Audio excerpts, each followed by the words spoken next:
and welcome to another evening of frank conversation here on Hard Copy. I'm Mailafia Ogun Yusuf.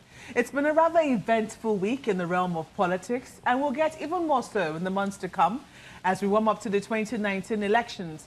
Now, one issue that came up again during the week is this now rather cliched term, restructuring. The lyrics around the refrain of restructuring is now getting so long that it must come up for constant clarification. On Wednesday this week, the Middle Belt Forum held a summit in Makurdi, the Benue State capital, to restate their call for restructuring. Some of the demands include granting ethnic nationalities the choice of which regions they would prefer to belong. On Hard Copy tonight, I speak with Obadiah Mailafia, a former deputy governor at the Central Bank of Nigeria and the national organizing chairman of the summit, on the significance of the event, considering that there have been so many meetings in recent times, and it all seems to be just a talk shop. Obadiah Mailafia, welcome to Hard Copy. Thank you so much, Mailafia. Thank you for having me. What do you say, first and foremost, to those who say the rally you held in Makurdi was just another talk shop? We saw that happen in Yenagoa, the Bayelsa State capital, in March this year. And it was the same group of people who held this, who were at that same summit. Yes. I think some of them could not make it to Makurdi, at least on the day they were supposed they were scheduled to. Yes. Perhaps eventually they did, not very clear on that. But it was essentially the same group of people and the same demands. Why do we seem to have these endless talk shops? They are not endless talk shops. They are very important processes.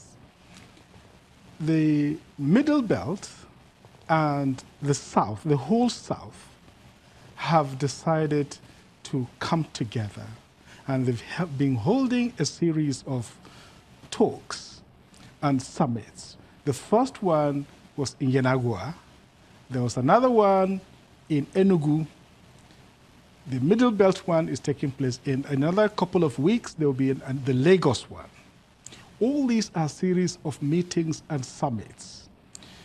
We are concerned about the future of this country. We are patriots. We are not dissidents, and we are not people who believe that this country should be broken up. We believe in a stronger union and in a more vibrant federal system to ensure that the people of this country can work together and function together as a single political community. We believe in the Nigeria project. It is not a talking shop. It's a serious business. We're coming together to change this country. It's interesting you say people of the Middle Belt and the whole South. Yes. You don't talk about the North at all. First and foremost, there are those people who say there is no such region as the Middle Belt. Those people who claim the Middle Belt are those who are trying to break up the Northern region and divide us even further. How do you react to that? Well, those people are living in their own illusions. The North ceased to exist a long time ago. It ceased to exist with political Sharia, what President Olusegun Obasanjo called political Sharia. It ceased to exist after the killings in Dogonahawa. It ceased to exist after the killings of the Benue priests who were saying mass. It ceased to exist with every malicious killing our people, raping our women, slaughtering children, even tearing up the wombs of expectant mothers and putting their babies under the sword. It died with the Old North. The Old North no longer exists. The Middle Belt is not just about geography. The Middle Belt is an identity. The Middle Belt is about history. It is about a people who were never conquered. Never conquered by jihad, never conquered by Fulani Caliphate, and they don't wish to be conquered and will never be conquered by that. We've decided that we will realign our destiny with the South, because the South have not killed us, the South have not maimed us, the South have not burned out our homes and our farms.